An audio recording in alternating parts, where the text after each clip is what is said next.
Ladies and gentlemen, welcome to episode number 67 of the Sorta Interesting podcast. I am your host. My name is Christian Pat. I'm with my co-host, as always, the shaft man, the elevator man, the man who goes up and down. I got no more nicknames for you, Miles. The man who's too sweet to be sour, the man of the hour. Miles Darling, my co-host, as always. Listen, everybody, today is the first day of Monster Month. I don't know if I told you about that, Miles. That's what I'm calling this whole... it's October right now, so we're gonna be doing monster movies this whole October, and we're gonna be doing the Ocean series in concurrence with it. So this week we'll be doing the first Mummy movie. Next week we'll be doing Ocean's 12 again, and the week after the Mummy Returns, and then after that, of course, Ocean's 13, and then after that is gonna be Van Helsing, which I'm very excited for, everybody. But listen, everybody, Miles, tell them where they could find our podcast before we proceed. You can find us on sortainteresting.com website. That's where you can find this podcast and all podcasts that we have in the past. That links you to, you can go to really SoundCloud. You can go to Twitter. We got a Twitter, Sorta Interesting, no G. Instagram is at Sorta Interesting Podcast, at Miles Darling, at Christian Padam. Patreon.com/Sorta Interesting. So that's a big one right there. Miles, I'm going to tell them right now, if you, the audience watching right now or listening, do not donate at least at the $1 level. My attack on you will be double pronged. Okay, I'm going to put a rat trap between your legs. I'm going to send Miles over to your house. I'm going to have him take your mother out for a very nice seafood dinner and just never, ever call her again. And I'm going to have him tell your mother how much you touch yourself at night. So if you don't want that to happen, go ahead and go to patreon.com/sortainteresting, and you can donate at least at the $1 level. Help us create more content for you people. Miles. At the, let me live at your place for free. So there you go. Exactly. Miles, let's get into some production details for The Mummy. Release date. How about this? You're going to like this. A day before Miles' 6th birthday, everybody. May 4th, 1999. What were you doing when you were 6 years old? Do you remember anything when you were 6 years old? Jerking it already. Wow. Nothing coming out, just like, I became a man early, and then I regressed. Now I'm a child. Writer and director Stephen Sommers. This was all coincidence, by the way, before when I made the schedule. So he did the first two Mummies, and he did Van Helsing, which I had no idea he did Van Helsing. So that's just a coincidence when I picked these movies. They're just all monster movies, and apparently he only has one genre that he's good at, because he also did G.I. Joe Rise of Cobra, which is a complete shit show. Don't even watch that. It's one of the worst movies of all time. Which it could have been great. I mean, they had the actors, they had the costumes. Costumes look great, but fuck, what a shit show of a movie. Budget $80 million, box office $416 million. So cleaned up pretty well there. Runtime 2 hours 5 minutes, which doesn't feel like that at all to me. Every time I watch it, it just flies by. And I know I said in the last podcast that movies rarely need to be over 2 hours, but for Brendan Fraser, I think I can make an exception. You know what I'm saying? Brendan Fraser is just one of those actors. Oh my god, Brendan Fraser! Just this is the role that you think of when you think of Brendan Fraser, but this is his role. Also, Brendan Fraser is that actor that has many roles that many different people like associate with. Like what else do we got here? Encino Man, Matt is like George of the Jungle. George of the Jungle. How about that? Yeah, where he was shredded. I used to think of Brendan Fraser, I thought of George of the Jungle. Yeah. And then I tried to watch it again recently. I think we both tried to watch it. Remember we watched it on something? Right. I forgot where we watched it, but we watched it in our old place, and man, rough. No. Yeah, it's rough. Yeah, it was on HBO or something. Miles, what were your initial thoughts of The Mummy? You're like 6? No, I don't think I watched it when I was a little scaredy. I was a scared bitch when I was a little kid. It's true. This was a little scary when we were kids, right? Still kind of one. But looking back, I don't think I watched this until I was in my teens, just because. In your teens? I was scared of it. Wow. Yeah, it was a little scary some parts. Yeah, definitely. I was Anyways, initial thoughts. I love this movie. man. I feel I'm like so glad you love it. we're good. We're doing series that we just love. Yeah. And so There's nothing new coming out. What are you gonna do? Just reach back into the bag of it's things good. you love, you know. Initial thoughts. I thought they like for the time too. Came out in 1999. I thought the It looks production good. value It looks held up fucking well. good for 1999, man. A lot of this still holds up after all these years, for sure. It really does. And I will say like some like the deterioration, like when you see like the mummy Hmm. forming and becoming human and then reverting The back, it's like CG is still great. Yeah, exactly. it still holds up. Yeah. And like to this day, like some of that still skeletons like are still like the most haunting because they seem the realest and like wet. I don't know. Oh, juicy. Juicy. There you Yeah. go. Yeah. What about you? This movie, I gotta say, it's one of those And deep, Rich-wise. dark, dirty secrets of mine. But I have a complete and total unhealthy obsession over this movie. It's one of those desert island movies for me. It might be one of those. I've watched probably this movie about 40, maybe 50 times. I mean, it's up there with my favorite movie of all time, Jurassic Park, in terms of rewatching. I've seen this movie so many. I remember having this movie on VHS and just over and over and over again. I cannot get over it. And then, I mean, on TNT, on TV. Do you remember when this movie used to be on every fucking day on TNT? To this day, it probably still is running almost every other day on TNT. Well, TNT knows drama. And even, I don't know if you remember this, but I applied to Universal Studios a long time ago. This was like fucking like 5-6 years ago. When I went for the job interview, in the waiting room, they were playing this movie. I was like, wow. I could not get away from it at that time. But I'll never get tired of this movie, no matter how many times I watch it. You're sitting in the waiting room and then you walk into your interview and you just start reciting the rest of the movie. Just fucking verbatim. I was super pumped. I was like, fuck yeah. It's meant to be if I'm watching my favorite movie right here. Yeah, I mean, this movie's such a one-of-a-kind, fun, adventurous experience here. And I wanted to be Brendan Fraser as a kid so badly with all those fucking guns that he had. And that hair, oh my god. When I was a kid, I was like, I need that so badly, but I had to learn the hard way. Asian people's hair doesn't do that cool little little swoosh that he has like hanging over the side. I'm like, yo, I can't do this. Yeah, no, it gets a little too just like it just sticks up straight. Yeah. Mine doesn't go down like all cool like his, but doesn't work. Yeah, his character Rick O'Connell is probably one of the most badass, iconic characters of all time, and we need to give Brendan Fraser the respect he deserves for being one of the biggest action stars of our generation. I really think so too. He just real quick, Christian's doing the little the whole spiel. Oh yeah, the rundown. I'll be doing the rundown today, baby. I'm doing the trivia. Come on, baby. Brendan Fraser almost lost his life filming this movie. What? Almost lost his life? Almost lost what his the life. Hell? I didn't even know about this. According to Rachel Wise, yeah, he stopped breathing. What? And when we get to that part, we'll expand. Oh my god. Breathing and had to be resuscitated. What the fuck? During this movie? This is insane. I had no idea. That's gonna be a great trivia fact. But I mean, this might be a reach here, Miles. I'm gonna say this. This character of Rick O'Connell is our generation's Indiana Jones. I'm just gonna say it. I'm saying it right now. He had the three-peat, just like Harrison Ford did, right? I mean, I guess are we counting the third one or the fourth one? I'm not gonna count that, but you know. He had the three movies. Wait, he was in that one? Which one? What are you talking about? Wait, you said the fourth one? The fourth Indiana Jones movie. Not gonna count that one. Yeah. And then, but yeah, there were 3 Mummy movies as well.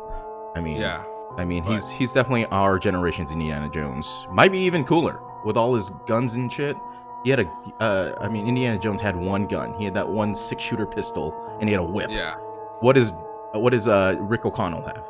He has a fucking arsenal. He has 2 pistols. He's got shotguns. He's got fucking machine guns. He's got the fucking cool holster shit with the fucking thing. He's got like a bandolier. I'm like, oh my god, dude. He's got it all going. With the suspenders, with the shirt, like unkempt, but it's like fucking it's so perfect. Cool. His hair too. And he's got like the high, like the knee-high boots with the fucking pants tucked in. I'm like, yo, this outfit. Don't get me started. If I could be that for Halloween every year, I would totally do it. But I would not look great. Just be like the now version. You know, Like a modern version of that. now, But that yeah, outfit is so hot, man, with that the dad fucking bod. shirt, bro. All right, Miles, let's get into a plot rundown here. Yeah, let's I stop don't know if you're ready for running this off and here. just get back into that. So the movie opens up with, of course, the Universal logo, and I will say this: say what you want about Universal movies in general, but that Universal logo, and they didn't play the music here; it had like the Mummy music, but that music that usually goes along with it gives me that nostalgia, man. Every time it makes me want to go to Universal Studios. It's very even though the theme park is very bare bones, I'm like, I need to go to that theme park every time I hear this music. I love it so much. Do that theme park in less than a day, but that Mummy ride. I know, it's so bare bones, that fucking Yeah. Universal Studios. There's nothing to do there. You get everything done in like an hour. Talk about the Mummy ride being bare bones too. It's just so like It's like a 20-second ride, but it's the It best is. ride they have there, honestly. is. It's It's the most amazing. fucking thrill ride. It's like they're putting "Now on... your souls are mine." It's like you're turning on the NOS, like, the whole ride. It just fucking, like, yeah. And then you're the other way. But yeah, you're going backwards, which is fucking insane. Ladies and gentlemen, death is only the beginning. The movie opens up in Thebes, city of the living, and home of Pharaoh Seti the First. And then the voice that we hear narrating the scene is Ardith Bey, which is one of my favorite characters in this whole series, Ardith? whom we'll see later. Yeah, they never said his movie throughout the whole movie, so I didn't really know his name till years after. Interesting. But yeah, we're introduced to our antagonist, Imhotep, the pharaoh's high priest and keeper of the dead. Introduced to Anaxunamun as well, the pharaoh's little sugar baby, played by Yeah. Patricia Vasquez, That was- aka, you know, who else she played? Marta from Arrested Development, if you remember Oh that. my god, dude. She was but Marta. Marta, like the second incarnation of Marta. Yeah, right? Right? They had a different Marta, like, the Yep. first time around, right? Like And- Aunt Viv. They pulled Oh, the that's true, yeah. I like this Marta, though. This Marta's way I better. do too. I do too. And I will Jason say Bateman this. just getting all tongue tied around her. Yeah. I will say this, a little side note here. This movie is one of the first instances when I knew that I actually liked girls as a kid. Seeing Anaxunamun in that body paint when I was a kid, I was Got you. like, guys, I got I'm feeling things here. I don't know what this is. I'm 5 years old, but I feel something about this. She had to with the exception of a loincloth, a few pieces of jewelry, and pasties, Patricia Velasquez's costume consists entirely of body paint, which took 4 hours to apply.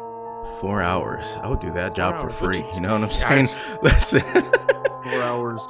unpaid, In this scene, actually. we learn that no other man but the pharaoh is allowed to touch her, but that doesn't stop my man Imhotep from making out with her, and we get a zoom shot of her He just- paint being rubbed on her arm, and the pharaoh walks in to find someone has touched her arm, and Imhotep pulls the pharaoh's sword out and stabs him, and then Anaxunamun gets a couple stabs in with her dagger too, and then the This all could have Magi. been avoided if Anaxunamun just been like, "What? There's a bug on me." Yeah, I was like, I had a little itch. Like, It's what do you hot what do out here. what do you Where's do? the penis? What do you do when you have like a scratch? It's like, well, I'm just Yeah. gonna be itchy forever. That's it. And I'm just, This it's smeared everywhere. and how early in the morning does she have to wake up to put that fucking paint on every goddamn day? It's like, fuck. I just went to Just get sleep. it tattooed at that point. I just went to sleep 2 hours ago. Fuck, I gotta get ready for the day already. Yeah, we learned that No hours on. the pharaoh walks in to find. Oh, yeah, we already said that. And then the Magi, the pharaoh's bodyguards, break in, and Anaxunamun tells Imhotep to leave. And Anak tells him he's the only one who could resurrect her. Imhotep escapes, and Anak kills herself, telling. I'm just shortening up to Anak, by the way. I don't want to say the whole thing anymore. Anaxunamun, too much. I'm saying Anak. And then Anak kills herself, telling the Magi that her body. Filipino listeners are gonna Yeah, be I know. so Exactly. Imhotep escapes, and Anak tells herself, she kills herself, telling the Magi her body is no longer his temple. And to be honest, I get it, man. She was basically the pharaoh's little sex toy. I wouldn't be having Yeah. that shit either. I'd be killing myself in a Ooh. second. I don't want No, that not even. anymore. She was just, yeah, she was basically his slave. Just the She sugar was daddy, the or Leia, sugar baby. and he was the Jabba. It's true. Then we cut to Imhotep riding through the desert with his priest with the stolen body of Anak to Hamunaptra, city of the dead. Imhotep is attempting to resurrect Anak when the Magi stop him before the ritual can be completed, sending her soul back into the underworld. We see Imhotep and his priest being mummified alive, put into sarcophagi, sarcophagi, that's multiple, with flesh-eating bugs. And then Imhotep's sarcophagus gets sealed with a special key, and the Magi would never allow him to be released, for he would arise a walking disease, a plague among mankind, an unholy flesh eater with the strength of ages, power over the sands, and the glory of invincibility. And then we get the title screen for the Mummy, which is fucking fantastic. I never noticed this before, but the Mummy logo was wrapped in like mummy wrappings, and then we get the scream of the Mummy, and it blows it all away. I'm like, yo, this is fucking sick, man. What an opening we got here. Some of these, like just off the bat. Yeah. The graphic design of this, I mean, the whole set design, the whole graphic design, the outfits, I mean, everything melds together so well in this movie. It's fucking fantastic.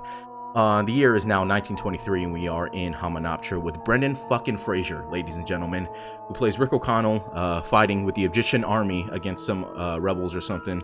Who cares? They didn't really explain what that was, but we just talk about Brendan Fraser, why Rick O'Connell is fighting with the Egyptian army, this white American dude who just like, hey guys, I'm gonna fight with you guys. Is that okay? I'm gonna become a general too. I'm gonna be one of the head guys on your team. Yep. And then we get Benny. Yeah, we have Benny. We were also we're finally introduced to Ardith Bey, and we learned that he and his crew are descendants of the Magi and keep watch over those lands. Then O'Connell and his friend Benny are fighting the rebels when they get easily overpowered. And Benny runs into a pyramid to hide, leaving O'Connell. And then O'Connell is the last soldier left. Is about to be gunned down when something stirs in the sand beneath him, causing the rebel horses to run away. And we see the face in the sand of the Mummy, everybody. The Mummy. And we got, real quick, we have, so Ardith Bey, played by Oded Fair. Yes. Who's also known as the male gigolo in Deuce Bigelow. He said, what does he say when he leaves the message? He said, don't mess up my place or you will die. Bye bye. Bye bye. Bye bye. Kill you. Or you will die. Bye bye. Dude, I love this. That guy is so fucking cool. Yeah. He's one of my favorite characters ever. When he has like the fucking tattoos under his eyes, and he has that one tattoo right here, like on his knuckles too, where it looks like little like spikes coming out. I'm like, yo, this is one of my fucking favorite characters ever. He's that Middle Eastern trap god. And he knows it. So Ardith, he started those like the face tattoos, dog, for sure. Those say teardrops right here under his eyes. So Ardith Bey is intended as, so this is a reboot. Oh. If you right. This is a reboot of a 1932 movie called The Mummy, and not nearly as cool. So I'm sure. Ardith, there's no way there's nearly as much action. Not even a little bit. Ardith Bey is intended as an homage to the 1932 film. In that version, Imhotep himself takes up the cover identity of Ardith Bey, an anagram for death by Ra, when he tries to pass himself off as a modern Egyptian. Whoa, I did not know that. So that was the original Mummy's like little disguise. Okay. Did not know that. Before we move on here, I again, we just got to put more respect on Brendan Fraser's name here. Just the way he shoots his fucking weapons during this scene, where he's like reloading, he's got like the shell in his mouth, and he's just like fucking his facial expressions, manly, and and we're introduced to the double pistols in this scene where he takes out the 2 6-shooters and he starts shooting everybody. Oh my god, dude. Nobody ever does this anymore with the double pistols. Not even John Wick, right? No, he uses 1 pistol. He never double pistols it. Yeah, the double pistols might be my favorite action piece in this movie, maybe of all time. I just love double pistols, man. It's so underutilized. Lever action rifles are some of the best rifles to use. Just like in like, I want to film a movie in this time period just to use lever action rifles. I just love the sound it makes, dude. In all the cowboy movies, I love those rifles. Rock doing 2 of them at a time. Then we get O'Connell walking through the desert alone when the Magi look at him from a mountain, and the artist says the creature remains undisturbed in Egyptian. And then now it's 3 years later, and we are in Cairo with Evie, played by Rachel Weisz, aka Mrs. Daniel Craig herself. And she's working in a library when she knocks over all the bookshelves like dominoes. Just a little note here, not a big fan of her eyebrows in this movie. Oh, I don't know if you noticed, but they are non-existent. It's one of the first things you notice too on a girl is like the eyebrows. It really tells a lot of the time period they were in. I don't think they're horrible, but it's just a little strange in this. It changes too. If I'm being honest, yeah. There's definitely a glow up after this movie, so stay tuned, ladies and gentlemen, for The Mummy Returns. Real quick, that collapsing library stunt, that was achieved in one single take. That was a single take. Yeah, that would have been a pain in the ass to keep doing. As rebuilding the set would have taken a full day's work for the crew. In this scene, we get a lot of talking, but we find out that Evie is a scholar who can read and write and decipher ancient Egyptian and hieroglyphics and shit. And then Evie hears a noise in the background, and it's her brother Jonathan, played by John Hannah, who was also in Spartacus. If anybody's seen that, he plays he's like Caesar in Spartacus. And then plays, one of these. He's a pussy. Oh, in this movie, is that what you're saying? Yeah, in this one. Jonathan scares her in a mummy sarcophagus. And then Jonathan, he's kind of an alcoholic in this. Jonathan shows Evie something he found on a dig in Thebes. Evie twists open this object, and inside we find a map which she believes leads to the city of Hamunaptra, which is believed to have the treasure buried beneath the sand. She shows this to the library man. I forgot his name, but he's just like the head guy of the library, who says the city is a myth and accidentally burns the map over a fire. But if you look carefully, it's not an accident at all. We'll see later why he did that. And then we cut to Cairo prison. We're introduced to Warden Gad Hassan, played by Omid Jali, whom I learned later, many years later, he's actually a stand-up comedian in the UK. Wait, the prison warden. He was looking for a very good time. That guy. Oh. I heard. I was listening to like Pandora comedy one day, and he came up. I was like, "What the fuck? Who is this guy?" And then his comedy's actually pretty funny though. He has like a really thick English accent too. Yeah. Then Evie finds out that Jonathan lied about finding this mysterious object in Thebes, and that he actually stole it from a drunk at a bar. And then Evie asks the warden what this man is in prison for, and he says he doesn't know, and says that this man was just looking for a good time. And then out comes Brendan Fraser looking like shit and all chained up. Still looking good though. Yeah, his face still looks great, doesn't it? He's got like the Encino look. And he's got the fucking cut off, like he's still got the same shirt, but it's cut off sleeves. I'm like, yo. They probably gave him like full sleeve. He just no, he's like, fuck that. And then Evie asks O'Connell about Hamunaptra, and O'Connell tells them he was there when he found the object, and he kisses Evie, and he tells her to get him out of prison if she wants to get there. O'Connell is about to be hanged when Evie tells the warden that this godless son of a pig knows the location of the city of the dead, and she will give him 25% of the treasure if he lets him go, and O'Connell is cut down. Then Evie and Jonathan are about to board a boat and wonder if O'Connell's even going to show up, when all of a sudden, out of nowhere, Brendan Smoke Show Fraser shows up with that swoosh of a hair that he has. Just amazing hair that he's got. He's got that sick ass like suit with the white jacket. I'm like, oh, my man. My man. Evie needs assurance from O'Connell that this isn't all just a ruse, and O'Connell tells her that his whole garrison believed in the city so much that without orders, they marched from Libya into Egypt, and all they found there was sand and blood. And the warden eventually shows up and says that he's there to protect his investment. In the dark of night, we also see a group of Magi in a boat, in a rowboat, making their way to the big boat where our team is located. And on the boat, we are now introduced to O'Connell's competition, trying to find the treasure in Hamunaptra as well. Just a group of like American cowboys, which I mean, we get their names very quickly later. And then one of the American dudes bets O'Connell. He bets O'Connell $500 that they could get to Hamunaptra before they do, and he takes the bet, and then he says goodnight to Jonathan, and he gives him the fucking squeezes his shoulder. He's like, "Gentlemen, Jonathan." It's just all right. Yeah, he's like, okay, good night. We cut to Evie sitting by herself reading a book. When O'Connell comes crashing in, we see one of the coolest bags I've ever seen in my life. He just fucking lets it all unroll, and then we see his whole arsenal of guns and knives. We get a look at, very important right here, Miles, we get a look at his final outfit that we'll be seeing for the remainder of this series. Way cooler than Indiana Jones, anything that Indiana Jones has ever worn. He's wearing, as you said, that white button-up shirt with the rolled-up sleeves. He's got like a leather bracelet thing. He's got the holsters that are like the leather holsters like around his chest. Yes, suspenders, and he's got like the pistols hanging out right here. He's got the high-waisted pants.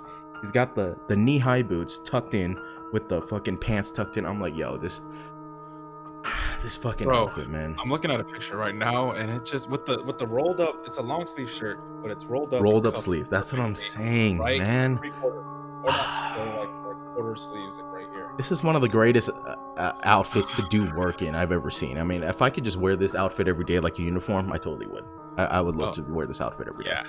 And then Evie asks him if they're going into battle, and O'Connell tells her there's something out there, something underneath that sand. We get a whole lot more talking here, but we find out there's treasure, and the book of Amun-Ra is out there. And then O'Connell finds out Benny is still alive, and he's the one leading the Americans to Hamunaptra, and throws him overboard.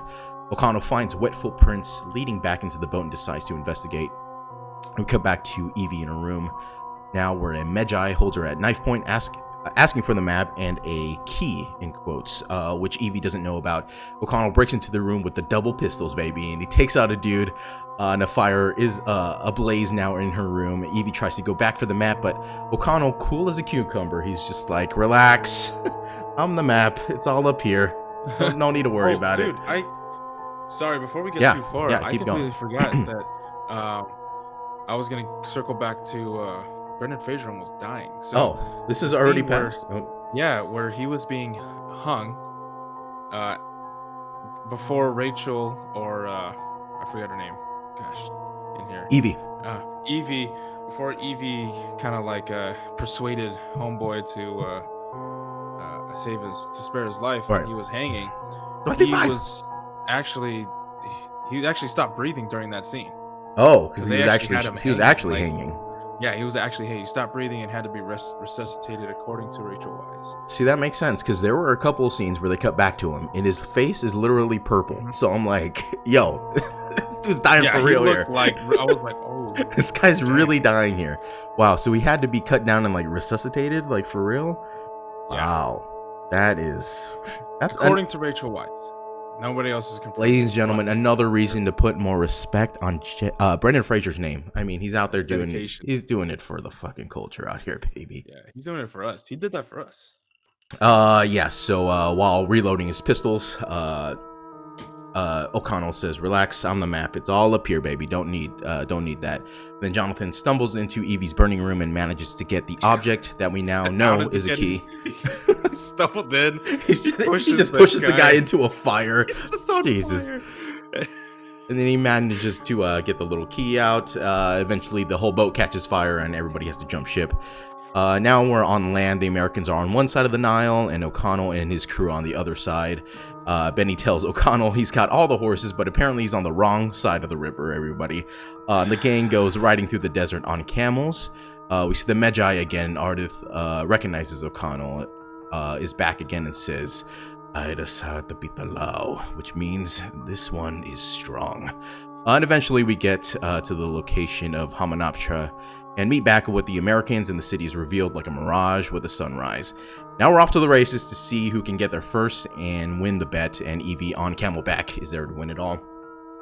And then Evie eventually finds a statue of Anubis and realizes that its legs go deep underground, and says that where the sacred book of Amun-Ra will be kept, and the gang decides to excavate. And they get into the cave and find the ancient mirrors made to provide light underground, and find out they have entered the mummy preparation room, assuming it's the same room that we saw in the beginning of the movie, where like everybody's getting fucking their tongues cut out and shit. They get to the legs of Anubis, and Evie tells them there should be a secret compartment hidden there, where they run into the Americans who claim the spot for themselves. And Evie tells O'Connell there's actually other places to dig underneath the statue. The gang decides to dig beneath the base and yank it. I don't want to keep writing all these fucking names anymore. I'm tired of it. I'm just gonna call them the gang.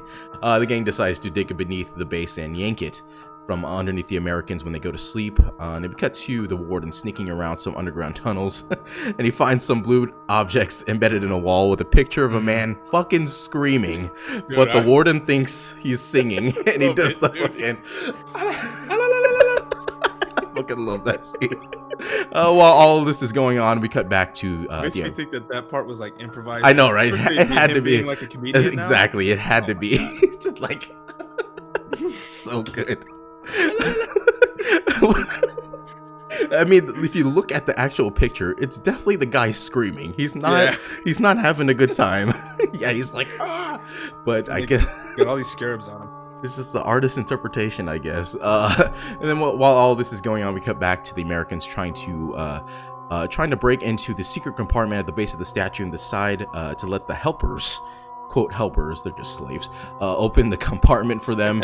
And they get it open, but are burned by acid. Then back at O'Connell's crew, a sarcophagus suddenly falls from underneath the statue of Anubis. Evie tells them this person must have been someone of great importance, or must have done something very naughty. Fuck the Pharaoh's wife. Then we cut back to the warden. One of the blue objects falls to the ground and comes to life. And we see that as one of those flesh-eating beetles that we saw in the beginning of the movie. The bug enters his boot and into his body, eventually making its way up to his brain. And then back at the mysterious sarcophagus, Evie says the person within is he who shall not be named. Guy at this point.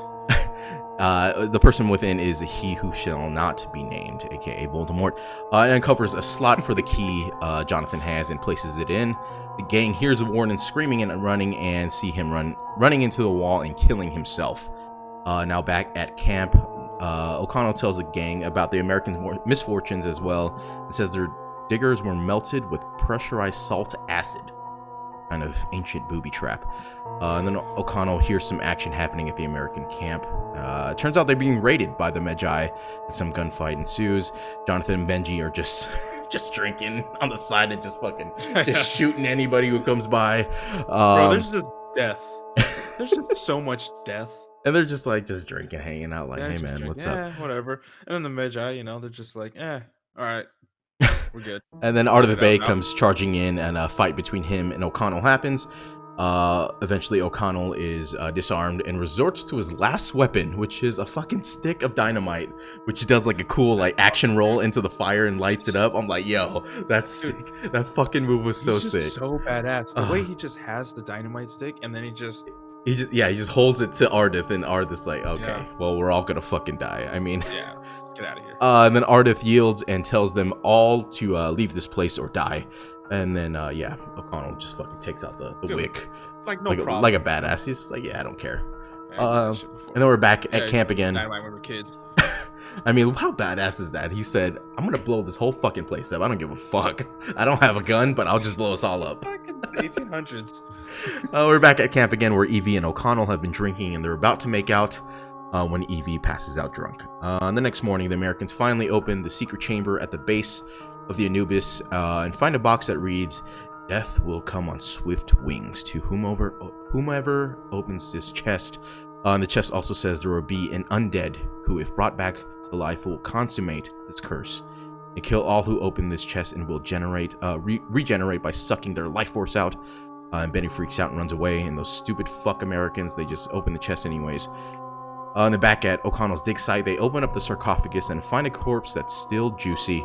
And on the inside lid, they discover fingernail scratches and realize this man has been buried alive, and he left a message: death is only the beginning. The Americans have now opened the box, and inside lies the Book of the Dead. And they accidentally kick the box open and find some old-looking jars and take them. Very important. Back at camp, Evie sneaks off and borrows, in quotes, the Book of the Dead from the American team and opens it with a key. She starts reading a passage, and the dead corpse is brought back to life, which scared the fuck out of me as a kid. I fucking hated the way that thing just reanimates and starts screaming. It's still scary to this day. Gives out like a little guttural wrench. The old man yells out, "You must not read from the book!" But too late. A swarm of locusts invades the camp, and everyone takes cover inside the pyramids. And he's like in the fetal position holding the book, and he's just like, what have we done? It's so good, dude. During the running, the American Burns loses and breaks his glasses and is left behind. And he sees a shadow in the hallways, but it's too late. The creature has crept up behind him. And O'Connell and company are also on the run when they come across a swarm of flesh-eating beetles chasing them and get away, but Evie falls through a trapdoor in a wall. And the Evie finds Mr. Burns in a room by himself when he suddenly turns around and his eyes and his tongue are missing. I hate that scene too. Probably one of the most scary scenes in that movie for me. Because the music is super scary too. Yeah, and I just like the empathy too. I felt so sorry for Mr. Burns. Like I felt so sorry when he I'd be like, got just his fucking kill glasses me, dude. crushed. But also, if you can't see this far ahead of you, Yeah. you're He's legally like, blind. yeah, he's like grabbing the walls. I'm like, you're not completely blind. I mean, you could tell where there's walls, right? Overreacting, okay? Yeah, that is You know, overreacting. he's trying to get sympathy. Evie finds Burns in a room, his eyes and tongue ripped out. The mummy turns to Evie and asks, Anaxunamun? To which I say, Evie looks nothing like Anaxunamun, so I don't know what the fuck you're looking at, dog. Maybe he needed Mr. Burns. Maybe Dude, he Burns did have got Burns' eyes, eyes. so I mean, how do you see shit? You know what I'm saying? And he tells her to come with him. Just Right, and then O'Connell finally finds Evie and the mummy. The mummy gives a roar at O'Connell, and O'Connell just roars back and fucking blasts him with shotgun slugs. They run out of the caves and run into the Magi, who tell them they may have doomed them all. They've unleashed a creature they have feared for more than 3,000 years. And O'Connell's like, dude, I got him, man. Don't worry about it. I just blasted him with slugs. And then Ardith's like, no, you fucking idiot. No mortal weapon could kill this creature. And they bring back Burns to the Americans, and Ardith tells O'Connell, this creature is the bringer of death. He will never eat. He will never sleep. He will never stop. I'm like, every time I hear that line, every time I yell out, let's fucking go, doggy dog. I fucking love that line, dude. The way he delivers it is so fucking cool. And then cut back to Benny, who is now left alone in the caves and is approached by the mummy. And then Benny, I'm already starting to laugh at this scene. Benny starts to panic and grabs his religious necklaces and starts praying in different languages in the hopes the mummy will back down to one of them. Such a fucking funny scene here when Benny starts speaking some kind of like ancient, Chinese, like Asian dialect with the Buddha. Then he finally grabs. I really like this scene. Actually, it's very smart. Why this would scene. You think that would even be? Come on. Oh, the Buddha one. Yeah, I don't know. You're in Egypt. I don't know what you're thinking. I think this scene is so smart here. He grabs his Star of David and starts praying in Hebrew. The mummy recognizes Hebrew as the language of the slaves and says Benny will be useful to him, assuming it's his translator or something. But I was like, oh man, someone did their history homework here. You know what I'm saying? The language of the slaves. I was like, fuck, that's pretty intense. Damn. And the mummy demands to know where the other sacred jars are, which we know the Americans have. And we are now at the hotel where O'Connell is trying to pack up Evie's shit to leave, but Evie's not having it. Wants to stay to stop the mummy, and O'Connell heads down to the bar with Jonathan, and we're introduced to Winston, who is an old British Air Force pilot. The Americans join them for a drink when they spit it out and realize it's turned to blood, which was one of the plagues. Rivers will run red, or wait, the waters will be red with blood or some shit like that. And turn to blood or something. Yeah, and O'Connell's like, he gives like the people the eyebrow. He's here. And then O'Connell grabs Evie and tells her they've got some big problems when all of a sudden a meteor shower starts destroying everything around them, which I had no idea that a meteor shower like Armageddon was one of the plagues here. And O'Connell runs into Burns' room and finds the mummy drained his life force out and starts regenerating its flesh back. Which this scene is fucking sick, where you just see his back and it's like starting to regenerate. And he like does like the fucking bicep and it starts to like his muscles are starting to come back. I'm like, fuck yeah.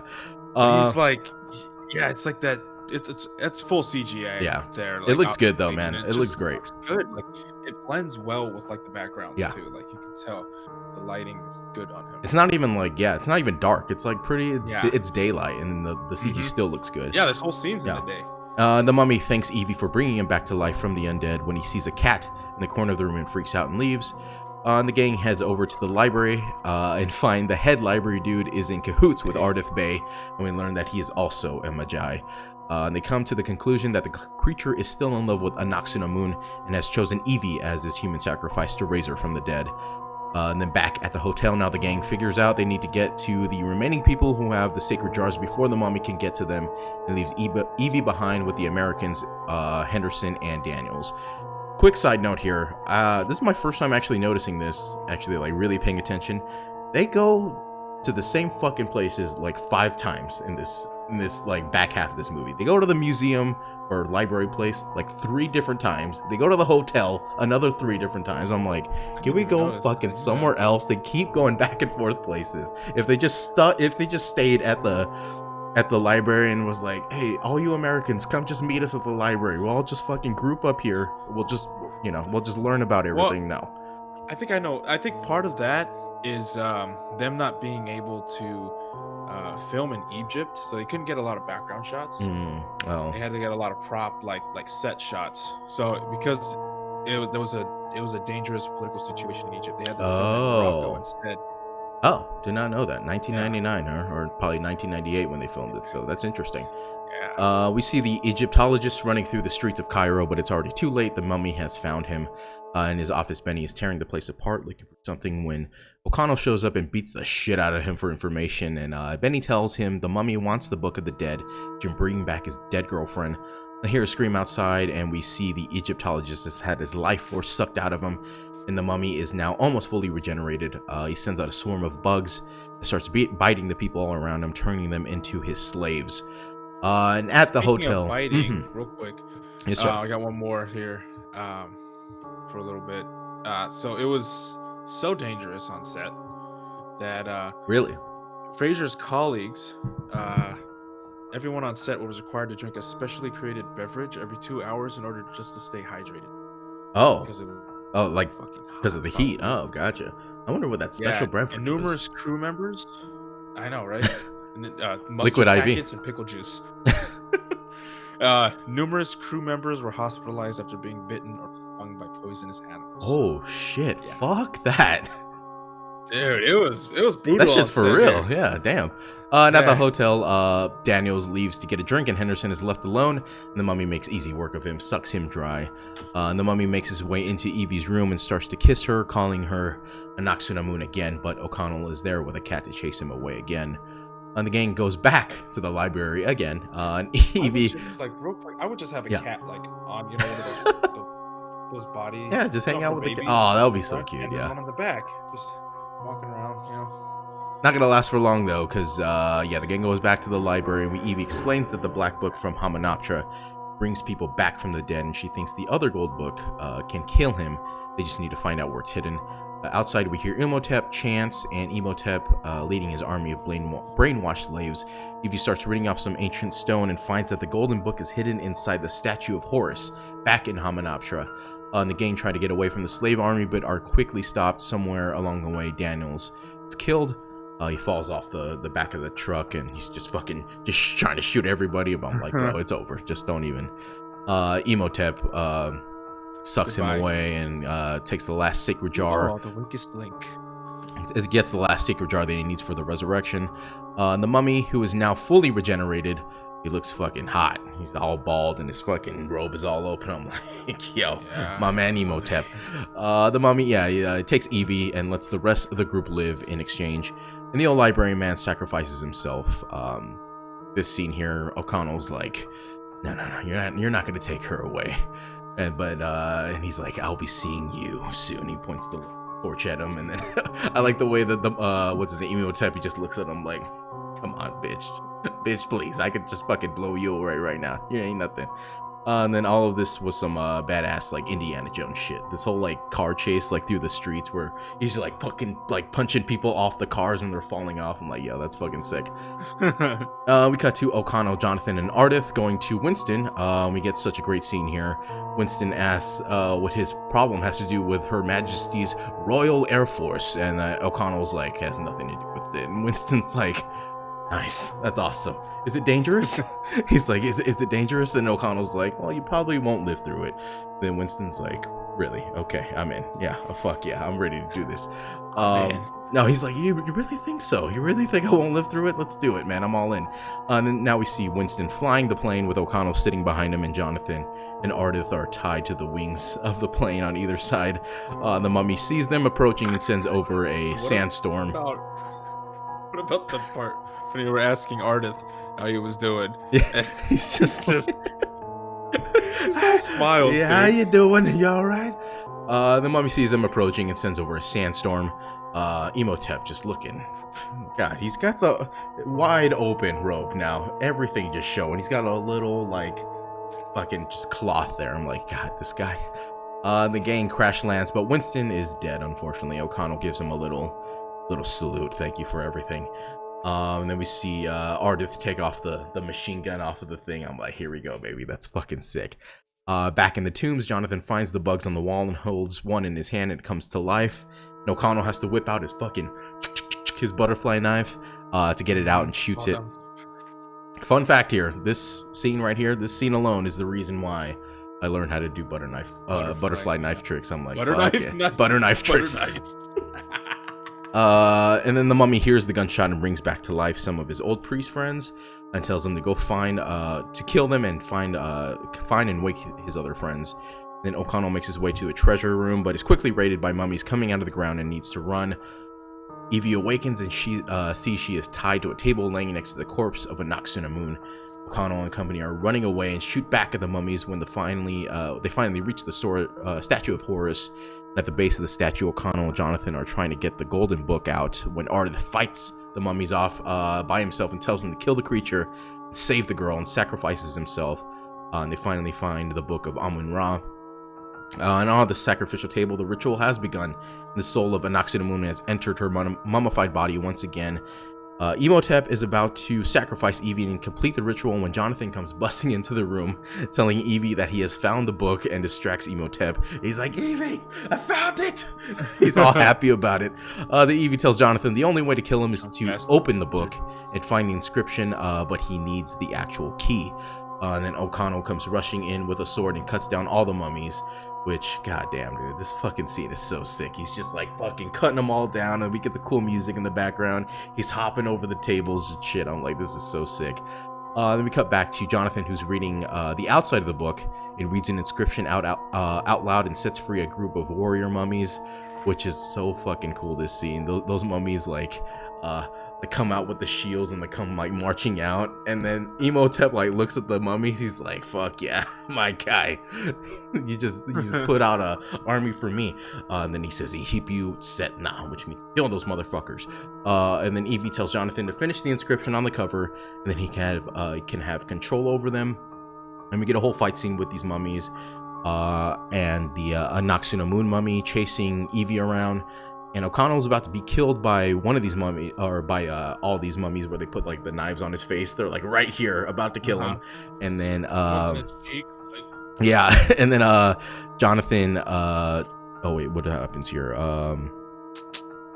Jonathan reads out an inscription that says to kill Anaxunamun in Egyptian, and this scene is fucking brutal. They march towards Anaxunamun and they just all start stabbing the shit out of her. We don't really see it, we just see the shadow of it. I fucking love when they do that. Cool. Yeah, it's so cool. I love when they do that.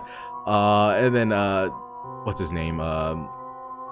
Imhotep's like Ihipu Setna, which means kill those motherfuckers, but they're not listening anymore. They're listening to Jonathan. They stab Anaxunamun, and then during this fight, Imhotep takes off his robe and Jonathan grabs the key to open the book. And then Evie reads an inscription out of the book, and it's like fucking Yu-Gi-Oh! This scene where like a portal opens up and then a guy in a carriage comes running through like a little ghost, takes Imhotep's soul away back to the underworld, and then O'Connell stabs Imhotep in the gut. Evie says he's mortal now, and Imhotep steps back into the black pool, turns back into the mummy, and dies, everyone. And the whole place starts to come down, but they escape, and Benny gets left behind to die, to get eaten by those flesh-eating bugs. Now we're outside of they escaped. Our crew has escaped outside. Jonathan is touched on the shoulder by what looks like a mummy.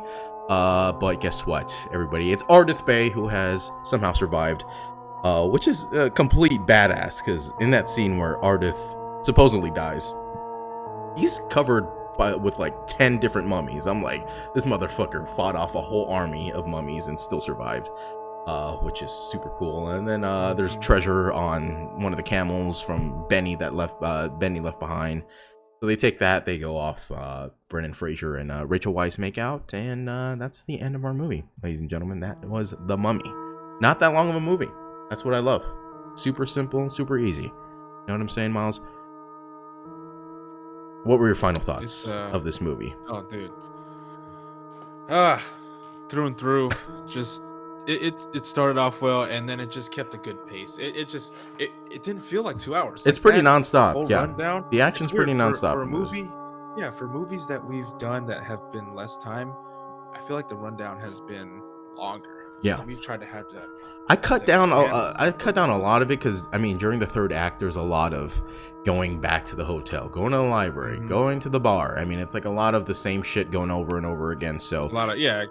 and then Rereading like right. old, hieroglyphics and stuff. And the like, fourth act was pretty cut simple. I mean they just have to find the book, find the mummy, kill the mummy. That's all it was. kill the So mummy. yeah, Mummy. not much going on in the third and fourth act, but man, what a fun classic adventure movie. Yep. Again, it's our generation's Indiana Jones, and I stand firmly by that. And I will continue to keep watching Very this movie. hot take, Yeah. but not really because it's. I mean, I agree. Indiana Jones was started and finished before we were born. So I mean, what are we gonna do? This is our guy. This movie, we were already born when this started, and now we witnessed the end of it. So I have no problem saying this is our generation's Indiana Jones. I will continue to watch this movie whenever it does come on TNT or on DVD or whatever the fuck of it. I have yet to get tired of it after probably around 50 watches of this movie so far. And again, you people watching, you listening, give Brendan Fraser the respect he deserves for being one of the greatest action heroes of all time. After this movie, after the next movie, which is even better, I think, than this movie, which, I mean, we'll get into that in a couple weeks That's here. a hot take. That is a hot take, right? Fuck, I don't even know anymore, man. I gotta think about it, but just off the top of my head, that's what I'm thinking. But maybe not. I don't know. We'll have to see in a couple weeks here. But do you have any? That high right now? Huh? Before that lull, all right. I know, right? Careful. God, that is a hot take shit. I didn't even think about that. Yeah. I had to think about. I got a lot here. Okay, Right. yeah, we got some trivia facts from Miles I mean, Darling. this is a great movie. So this movie, and it's been out for what, 21 years, almost 22. And so it's 21 years. Yeah, 21 now. 21. Wow. So this movie could drink. That's awesome. Yeah, last year was the 20th anniversary, so they've got a lot of like interesting tidbits that I will just never get tired of this movie, man. I will watch it every time it comes on. I don't give a fuck. I'll be like one of those dads too, where like I'll put it on TNT, I'll just stand there with my arm. Yep. What a fucking movie. Yeah. And then or just like with a coffee with like my hand around my waist, like like I'm watching the news, but it's the Mummy. You know what I'm saying? So and then your kid's just watching you. And like I'm watching the morning news, but it's the Mummy. Yeah. You turned your kid. Death is only the beginning. Is you watching this? This is history right here, kid. Oh man. All right, so we got quite a bit here. I got the white nightgown. Oh, you'll like this one. The white nightgown that Evelyn wore when the ship was attacked became transparent when it got wet. It had to be digitally painted white during post-production so the film could keep its PG-13 rating. Let's make it R. You know, I don't mind. Make it R. Come on, full make it rated R. In one scene, Benny is shown with a sack full of gold, which he is trying to load onto a camel, and Benny pulls the camel by the reins, but the camel doesn't budge. The camels all, for some reason, hated actor Kevin J. O'Connor playing Benny. All of them. It was a consensus. Because he's a bad guy. They knew it. That's exactly what I was thinking. Yeah, they had that sixth sense about him. So this movie is so good, and like it's like just being historically accurate when it at a lot of times. Obviously, this being a science fiction. It's science fiction, I guess. Yeah, is it considered science fiction? I guess fantasy. Horror fiction, maybe. Horror fiction, fantasy. Yeah. It still stuck true. So they brought in Egyptologists to phonetically render what ancient Egyptians might have sounded like with the dialogue. Oh, you're back. You're gone. My back. Oh, now I'm back. Go. I don't know what happened. Okay. I didn't do nothing. Sorry, keep going. Nothing happened. You didn't see shit. According to director Stephen Sommers. Oh, before you carry on, I was about to say, yeah, the ancient Egyptian here, it sounds, I don't know how accurate it is, but it fucking sounds so good. It's accurate. The way these actors talk, I'm like, yo, this shit is fucking dope, dude. It sounds really good, man. You want to just like take up some ancient Egyptian and figure out a few words, start reading some hieroglyphs. Whoever their like dialect coach was, I'm like, yo, they nailed it, man. It sounds fucking fantastic. According to director Stephen Sommers, Universal phoned him the morning after the movie was released and said, "We need another one." Nice. Fuck yeah, dude. Fuck yeah, doggy dog. This fucking movie. I can't wait for the next one. Imhotep was actually the name of the architect who developed the first pyramids in ancient Egypt. Most notably, how do the they know pyramid that? of Djoser at Saqqara around 2600 BC. His ability was such that he was later said to have descended from the gods. His name means "one who comes in peace." However, as far as anyone knows, he was not a despised villain as portrayed in the movie, but much more likely revered as the architect and physician he was. So Imhotep was, shit. You know, was a I just nerd. noticed, dude. The guy who plays Imhotep, Arnold Vosloo, also in G.I. Joe. Fucking motherfucker. Oh, He was the guy who was the president at the end. He's like the chameleon guy who could like change his appearances. Oh my god. I freaking forgot. Wow. Dude, that's crazy. Because I was like, I've seen this guy in like one other movie. Yeah, and it was G.I. Joe. Same fucking director, Stephen Sommers again. God damn it. Love him. Lexi's gonna like this one.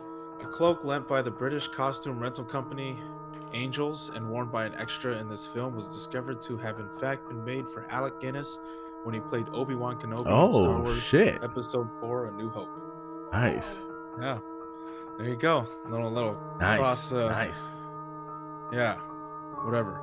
Anyways, the Magi were originally supposed to be tattooed from head to toe. But Stephen Sommers vetoed it because he thought Oded Fair too beautiful, was too good looking. Yeah, too beautiful, man. Yep. Oh, dude, those fucking eye tats are so fucking sick, though, man. Oh my god. When he bit his lip, probably. Dude, I bet you Steven was like. Or how about like after Ardith takes off his like head thing and his fucking hair is like out and it's just like natural. Yeah. I'm like, yo, bruh, just keep your hair like that. Yeah. Oh my god, it's beautiful. Head and Shoulders commercial. So we talked about George of the Jungle. Brendan Fraser was cast due to the success of George of the Jungle. Stephen Sommers also commented that he felt Fraser fit the Errol Flynn swashbuckling character. He totally does, dude. God, he's a perfect cast for this, man. The actor understood that his character doesn't take himself too seriously, otherwise the audience can't go on that journey with him.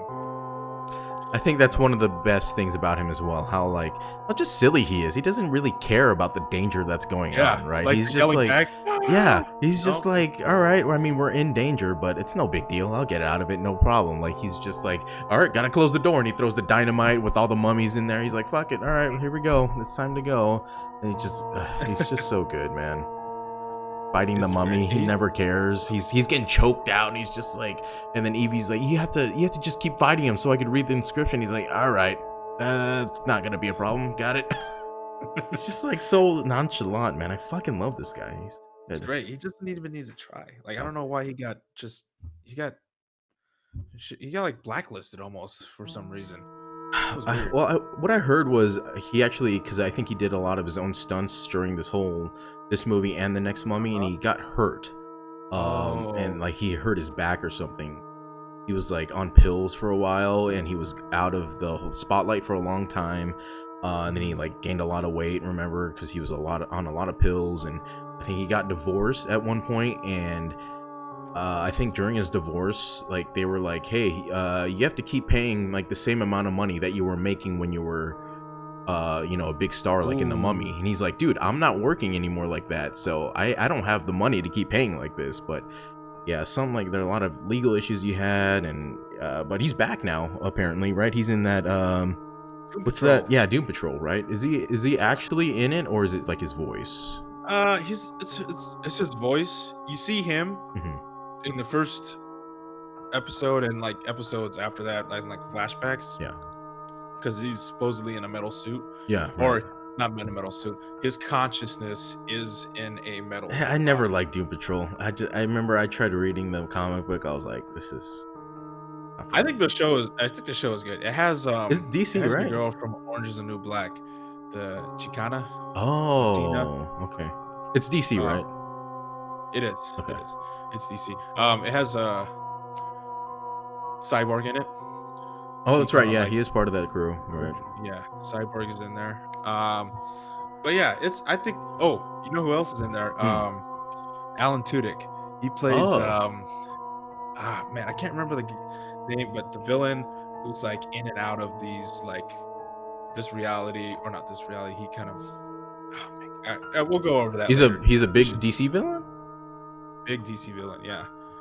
I cannot remember the name of him, but he's like Let me see. Here. a Deadpool type of breaking the fourth wall character.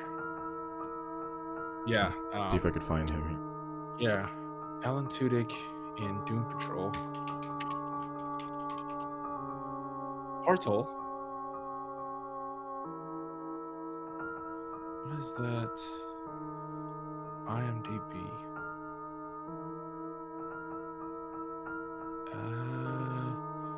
He plays Mr. Nobody. Oh, Mr. Nobody. Okay, got it. Yeah, so he's like Eric Morden. He's not of this world.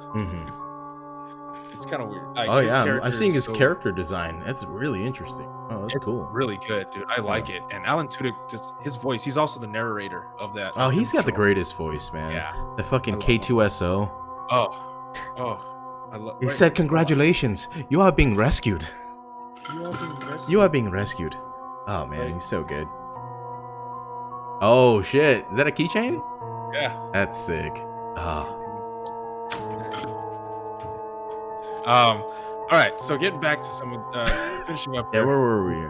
Yeah, we got the scene beginning where Imhotep is mummified, freaked out. Arnold Vosloo. He had to be in bandages for 4 hours to film the scenes where he's wrapped up. And That scene was like 30 seconds too. Fuck, 4 hours.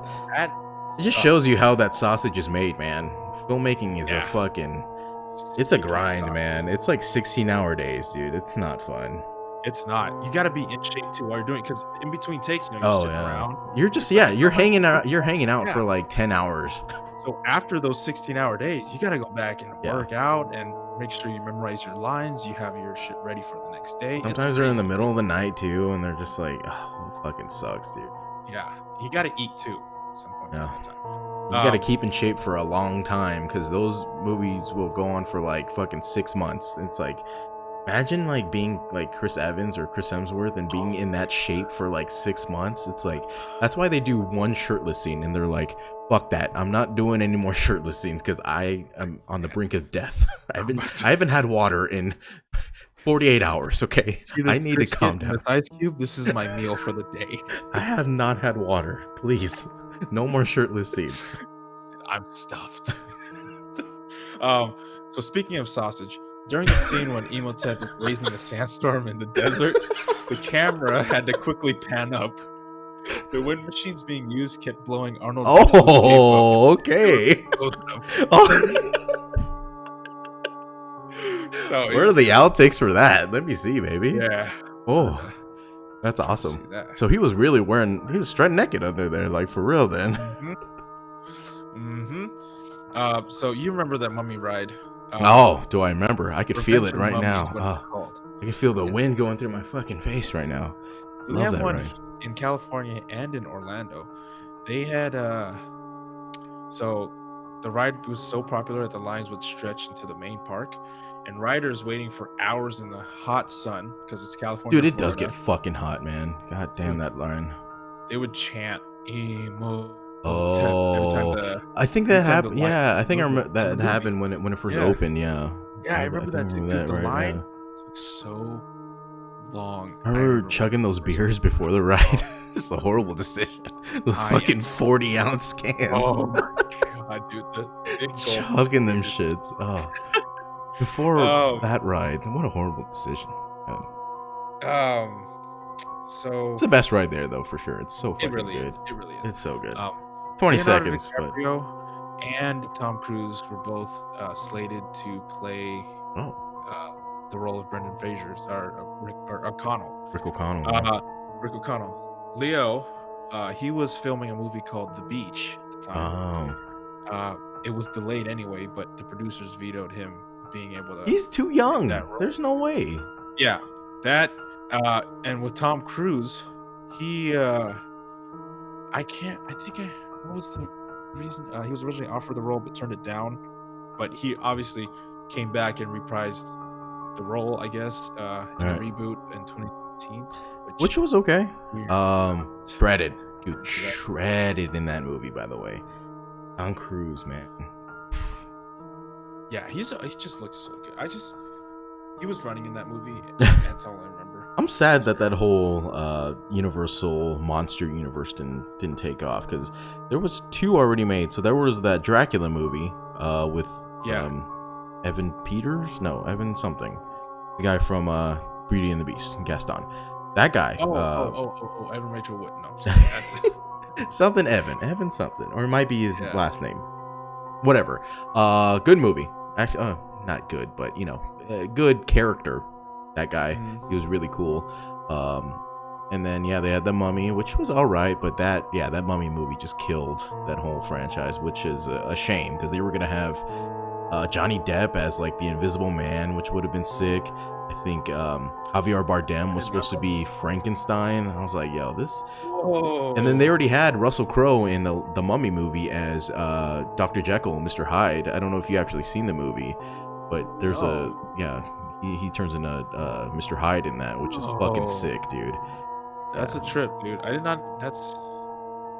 Yeah, I mean, when you get a chance, just look up that scene on YouTube. That's all you really need. It's the best scene in the whole movie.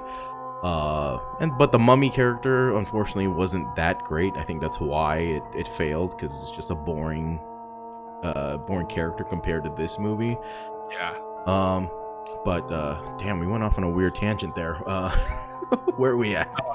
Okay, so don't worry, we're almost done here. We got so Universal originally planned on rebooting the Mummy. So this is the one from 1932. I think it was. Wait, they plan on rebooting it again?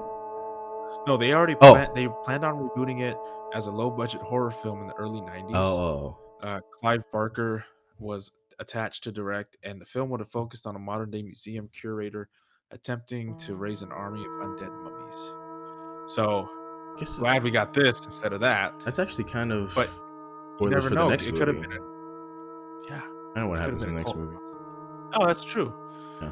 Maybe they just recycled that idea, which would have been. I mean, it's fine. So the character. No. We already went through that one. Sommers originally planned on paying tribute to the classic Universal logo during the opening film. While he abandoned the idea, he repurposed it in 2004's Van Helsing. So you gotta remember that. God, dude, I'm so excited for that movie. Yeah. I fucking love Van Helsing. Oh man. There's technically 8 films in this incarnation of the Mummy franchise. Really? So the original film spawned 2 direct sequels, and the 2000 spin-off, The Scorpion King. Oh shit, that's right. 3 sequels and 1 prequel. He just took that Scorpion King. overboard. Dude, I don't know if you remember this. There was actually an animated series, The Mummy. It was on WB back in the day. Okay. Yep. Okay, so Mummy, go ahead. Mummy Returns inspired an animated series that ran for 2 seasons between 2001 and 2003. Dude, that show was fucking sick, man. That's how I learned of the character Ardith Bay, because I had no idea. They never said his name in the actual movie, so when I watched the show, I was like, who the fuck is this guy in the credits? That's when I saw his name. I was like, oh, name's Ardith. I really didn't learn of Ardith Bay until I was reading like the facts. I was like, who the fuck? And then I looked at the IMDb. What's going on there? I don't know. So last one here, it's a historical one. When King Tutankhamun's tomb was found on November 4th, 1922, the person in charge was Howard Carter, who was employed and funded by George Herbert, 5th Earl of Carnarvon. I can't say this, and it's in here a lot. I'm going to call him Sea Dog. So Sea Dog's daughter, Lady Evelyn Herbert, accompanied Carter to Egypt to view the discovery. Rachel Weisz's character is named Evelyn Carnahan. Oh, shit. Originally, her character was meant to be Evelyn Sea Dog. She and her brother were to be the children of the cursed Lord Sea Dog. The only evidence of this left in the film is in the line where Evelyn tells O'Connell that her father was a very, very famous explorer. Oh. Mummy novelization goes into a bit more detail on the backstory. That's interesting. Oh. which, by the way, there's a mummy novelization I did not know about. Dude, oh my god. So by chance, I was at the Cerritos library, like this was like last year, and I just saw the book there, and I picked it up. Really? Yeah, it was just like I don't know what section I was. I was by the newspaper section. Did you see your Doritos library last year? Yeah. What? This was when I was looking for the job in San Diego. Oh. Yeah, this is when I was like job hunting. So, Okay. yeah, I was at the Cerritos library, and then I picked up the book, and then I started reading it. I was like, this is. I thought it was gonna be the book based on. No, I thought it was gonna be I thought the movie was based off the book. No, this book was written after the movie, so it was like lines from the movie in the actual book. I'm like, no, this is not good. This is right. They tried to like add extra shit to make it more like because the book was fucking thick. I'm like, how do you make a book out of this? It's a 2-hour movie. I mean, it's not this long, so they just added a bunch of extra shit, and I was like, nah, I'd rather go watch the movie. This book sucks. Yeah, it's just so weird that I found that book. I had no idea they even had that till last year. I really thought you were gonna go in a different direction. I thought you were gonna be like, wow, that fucking book. No, it was horrible. Whenever horrible. whenever they make the movie and then make the book based on that movie, it's never good. It's always like the book has to come first before the movie. Yep. But Miles, that is it for I guess today. You want to give them the plugs, and then we are out of here for today. SortaInteresting.com. That's where you can find this podcast that you're listening to and all of our previous podcasts. We've got patreon.com/sortainteresting, where you could feed Christian Patton for a day for only $1. I'm gonna tell them right now, if they don't give $1, I am going to wax their genitals with very hot wax, and I'm gonna pour alcohol all over their genitals. Right. Remember that game you used to play called How Many? You just like Oh, grab yeah. somebody's leg there and just say how many. Do it with their And pubes. Yeah. They got it wrong. You go again. Do And it with, oh my god, do that with waxing their pubes. Oh, how many? How many? 248. 8,000. It doesn't even matter what number. Wrong. Wrong. We got sortainteresting.com. We have that links you to we're on SoundCloud, we're on Spotify, we're on the Google Play Store, right? Everywhere where podcasts are distributed. Yeah, Right. that's We're on correct. the Miles. podcast app for iOS. So check us out. Just hit that subscribe, I guess. That follow, and then you'll get updates. Oh yeah, also on YouTube now. YouTube. We don't have a URL for it, but if you just search Sorta Interesting, it's going to be the one and only channel there. We're going to be the first thing that pops up. So, yeah, go ahead and subscribe. Go and like that. We have no subscriptions, so go ahead and someone get on there. I'm the only subscription on there, but yeah, somebody go ahead and... We'll be on there next week, depending on how well this one goes. Yeah, hopefully we'll get some intro music going. Hopefully we'll get like a little intro with our logo. Still working on that, but yeah, this YouTube thing's a little fun. It's taken. It's cool to have them throwing a face to a voice. Yeah, I mean it takes a while to upload because these shits are like an hour long, but it's all good and fun. I enjoy making these little things in the background with the the title and the fucking music and shit. But next week we will be back for Ocean's 12. Miles will be doing our plot rundown for that one, hopefully. But and another just cogs meshing, trying to, this whole plan is trying to get that through one's that. not as confusing as the first one, I don't think. But it's gonna be interesting. I haven't seen that one in a while, but Catherine Zeta-Jones. yeah, I'm excited to watch that. And then the week after that is gonna be The Mummy Returns, which I will be returning for the plot rundown. Very excited for that. Continuing Monster Month, of course. But I guess that is it for today. Have an interesting day, everybody.